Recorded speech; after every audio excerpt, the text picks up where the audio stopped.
Hello everyone! In the last video we covered all the basics around the eventing system in Adobe App Builder, and now I'd like to show you how to configure Adobe Commerce as I/O events provider, allowing us to send and process events from Adobe Commerce in our App Builder project. From the 2.4.6 version of Adobe Commerce, I/O events modules are included out of the box in Adobe Commerce. So before going to next steps, please make sure you are on the latest version, and if not, install I/O events modules manually. Here is a link on how to do it. Alright, and here is a step-by-step guide on how to install Adobe I/O events modules in Adobe Commerce. Link to this documentation page, you can find it in the description of this video. And now that we are all set, let's go to the admin of Adobe Commerce, to the stores, configuration and Adobe services section, to Adobe I/O events. And here we need to configure the Adobe I/O events module. So firstly, we need to configure Adobe I/O authorization type, which is by default set to OAuth, which is recommended. We also had the JWT authorization type, but it is deprecated, so we just leave it as it is. Then we need to get the Adobe I/O workspace configuration, but from where we can take it. So we need to go to our developer console, to the project that we are in, to the workspace that we want to send events to. And here you can find the button to download all. So we click on it. This will download us a configuration for this particular workspace, so we can just open it in our project. And now we just copy the whole content without formatting it. Let's just copy it, and we need to paste it here, the whole JSON file. So now that it is set, we need to go and configure I/O event provider instance ID. And as you remember from the previous video, we need to configure a provider. Let's just name it as CodeExpect, let's say Adobe Commerce. This will be enough. We can just save the config. Okay, instance ID can only underscore. Okay, let's just try something like that. Alright, so now this will be the provider instance ID, the workspace configuration is set. So now we can click on this button, create event provider, and this will automatically create an event provider in our App Builder project. Or we can also use the bin Magento command to do it. So right now, for simplicity's sake, just click on this event provider. We'll have a model. We need to provide a label and a description. So let's just say a label CodeExpect. Yeah, let's just put it the same, Adobe Commerce, and description test provider for App Builder. Let's submit and let's wait to see some results.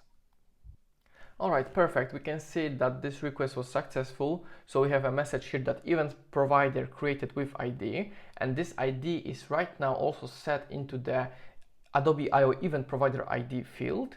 So right now we should see this event provider in our organization in App Builder. So right now, if we switch to terminal and we run I/O event provider get, and we copy and paste this value here, we should see information about this event provider, and exactly ID, label and description is matching with what we configured in a couple of seconds before. So this is it. And also I mentioned that one option is to click on the create event provider button, but the second option is to actually use the bin Magento. So let's open our environment with Adobe Commerce. Okay, let's go to here and let's run bin Magento. So here is the event section, right? And we have events create event provider command that we can use. So let's just simply try that with the help option. So here we need to provide the label and description exactly like we did with the model, and it will also create the event provider for you. But of course, we need to firstly configure the workspace configuration in Adobe Commerce. Then we can use this command. Alright, let's get back to our Adobe Commerce panel. The general configuration is successfully configured, so we can focus on the Commerce event section. And this section is responsible for allowing Adobe Commerce to send events to our App Builder project. So we firstly need to enable it, and then we need to fill merchant ID and environment ID. As you can see, it is already filled up because I actually use this environment for testing. So yeah, firstly we need to set the merchant ID, which for example is the code expect, and then environment ID. So these values will be combined and added as a source field to your event data, so you can identify the source of the events. So it is handy in cases you use the same event provider in several environments. And then we have the maximum retries to send events and also event retention time. So retries are by default set to 7, so Adobe Commerce will try 7 times to send the event, and also by default it is set that event retention time is 7 days. So let's just save this config after you are done, and right now we can actually use this button to check if the connection with App Builder is correctly set. So let's send it, and we have failed to connect, and that's because we forgot to configure one thing in our workspace in a developer console. Let's get back to developer console. Here we are in the stage workspace, right, for our code expect project, and we need to add a service called Adobe I event for Adobe Commerce. So this is necessary to allow App Builder projects to process events coming from Adobe Commerce. So let's click on next. Let's save the configured API. And now we can see it here in the list of APIs. And if we click again, let's refresh the page. Let's click. And now you can see that successfully sent a test event to the configured provider. All right, so we established the connection. Now let's talk about what is our goal, what we want to achieve. We want to, let's say, send an event when a product is saved. And we want to process this event in our App Builder project, right? So this is our goal, and how we can achieve it. We need to subscribe to this event, and the best event that comes to mind is catalog product save after. So after saving the product, Adobe Commerce will generate this event, and then it will be sent to App Builder, right? So this is what we want to achieve. So we established the connection, and now we need to subscribe to this event. But before we do it, we need to go to System, Event List, and here we can find a list of codes separated by modules. So for example, we are interested, like I said, in the catalog product save after, so we are interested in the catalog module, Magento catalog, right? And here are the all event codes that you can use. And please note here that you can see observers, so you can subscribe to particular observer codes, but also you can find here plugin codes, so you can actually subscribe to plugin events. So when a plugin happens, then also an event is triggered, and that is great because this gives us more possibility to plug in into our code. So we are interested in catalog product save after. We can find it here, so we click on this event, and here we can find all the data that we can actually use in this event, right? So Adobe recommends and actually, when you subscribe to an event, you need to specify fields that you want to send to our App Builder project, right? So Adobe recommends to only select those fields that you will use. So because of, for example, here you can see that this payload is quite extensive, so not to overload our App Builder projects, let's just simply use the fields that we will use. And of course, this will depend on the particular case that you are working on, but just keep in mind to make it as minimum as it possible can be. So for example, in our case, let's simply just use name, price, and SKU. All right, now that we agreed on what we want to achieve, let's go to our Adobe Commerce terminal and let's run the bin Magento events subscribe command. And here we need to firstly pass the event code that we want to use. So this will be the event code. Let's just copy that and paste it here. And then let's pass the fields that we want to subscribe to. So we need to use the fields option, and we define name, we define SKU, and we define price. And let's also say that we want to configure something more complex in terms of the data structure. So for example, we want to use the URL from category. So to use this, we simply specify another field with category URL. So by defining the .url, you can go into a specific object. So with this, we can simply enter. Okay, something wrong here. Event subscribe. Okay, my mistake. Let's execute it, and we can see that the subscription observer was successfully created, and that is awesome. And now you are probably wondering where this configuration is saved. Is it in database, in config PHP, where? Let's answer this question. Let's go to PHP Storm, to our project, and to app etc config PHP. And if we scroll down, we should see a new section called IO events here. So we can exactly see what we just configured in a second before. So we configured this event, catalog product save after, with those fields, and it is enabled. So the configuration is saved here. Also, I'd like to mention that there is other way to configure events by using IO events XML, which might be a better option as we have additional possibilities compared to the config PHP, but this will be covered in the next video. And we are almost there. We need two more actions. We need to use bin Magento. Let's go here, bin Magento events generate module.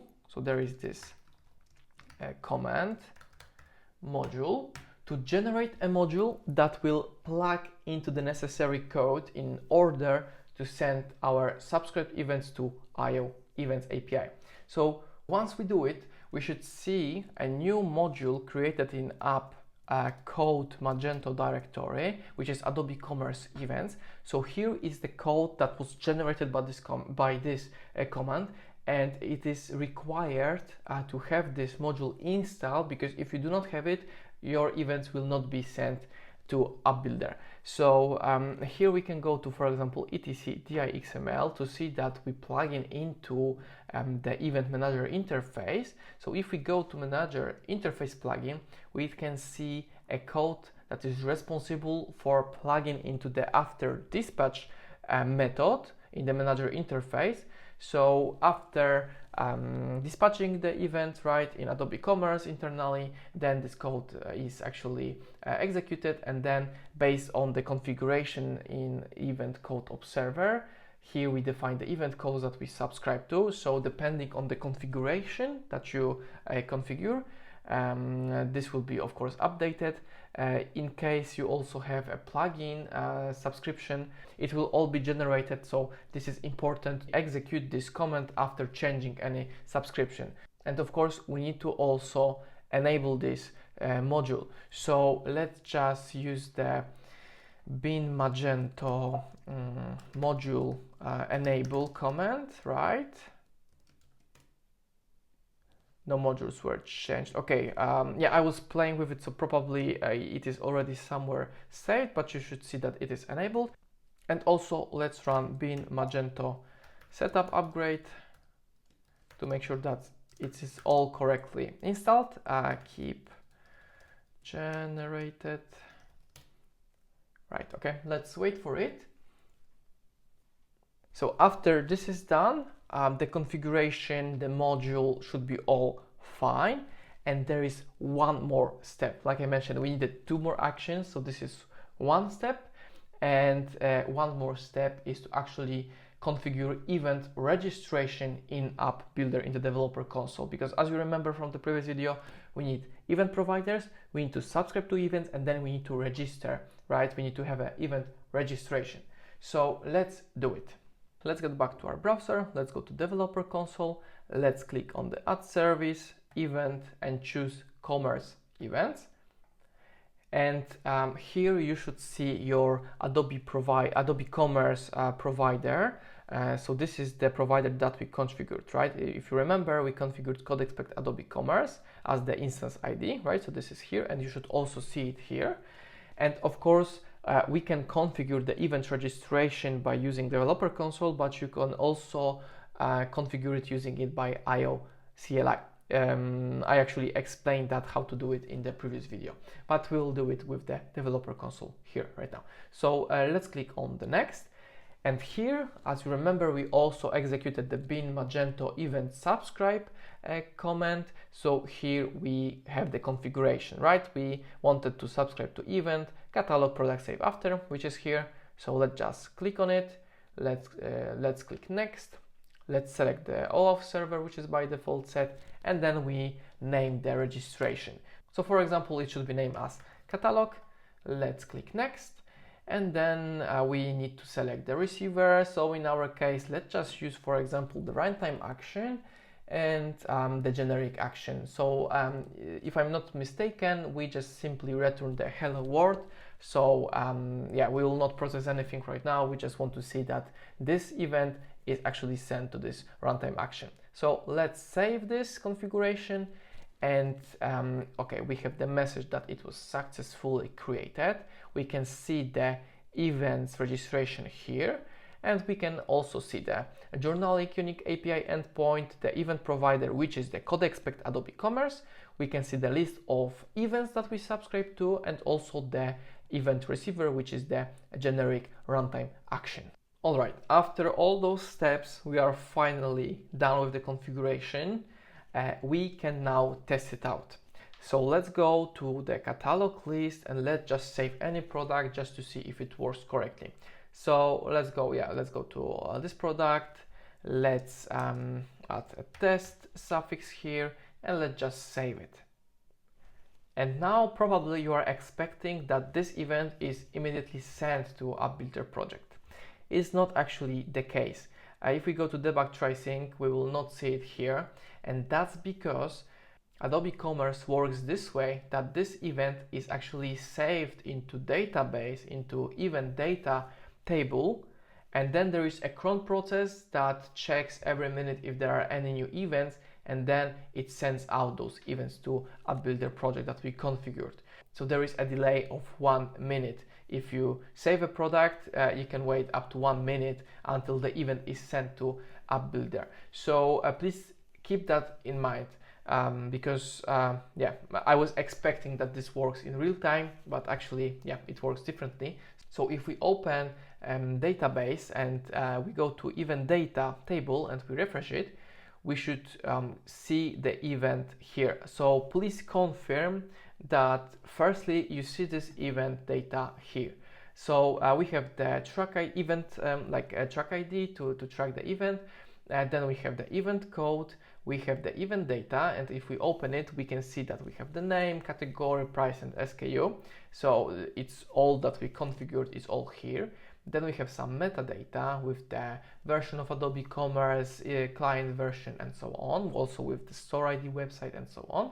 Then we have the created, updated ad, retrace count, status, which is right now 0. So it says that this event was not sent.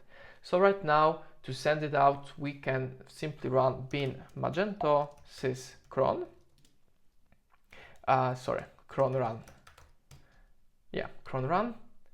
Run jobs by schedule. Now we can open the database again. Let's refresh it. Status is 1, which means that the event was successfully sent. And right now, if we go to the developer console, we refresh the list, we can see the event here with the status response code 200. So firstly, let's go to response. We have the hello world from generic action. So as I mentioned, this runtime action simply just responds with the hello world, but that's fine.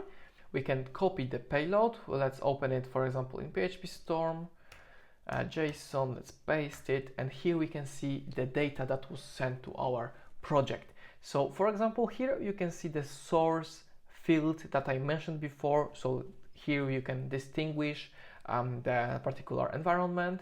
Also, we have metadata, and so you can see it all here. All right, and this will conclude this video. So we are able to successfully configure the IO events module, also subscribe to the event catalog product save after, create the event registration, event provider. So it was rather a long video, but you are now equipped with the knowledge on how to do it. So now please play with it. Let's configure other observers, let's configure plugins. Let's make sure that you are comfortable with this new system. And before I finish, let's go to the terminal. Let's run the bin Magento, because there are also other commands that you can actually see into what, because as you can see here, we have a couple of events commands. So for example, we can use the events provider info to check the events provider data, right? What we configured. So what event provider is configured in this Adobe Commerce instance. We have also, for example, the where is it? Events registration list, right? So we can also run it and see the registration that is configured in this project that we configured in Adobe Commerce. So for example, we can see the registration catalog. So please also play with those comments to make sure that you are familiar and comfortable with it. And in the next video, we will cover more advanced topics. All right, thank you very much. That will be all for this video. We've covered a lot of different aspects and configurations of events in our Adobe Commerce project. So thank you for watching again, and see you in the next video.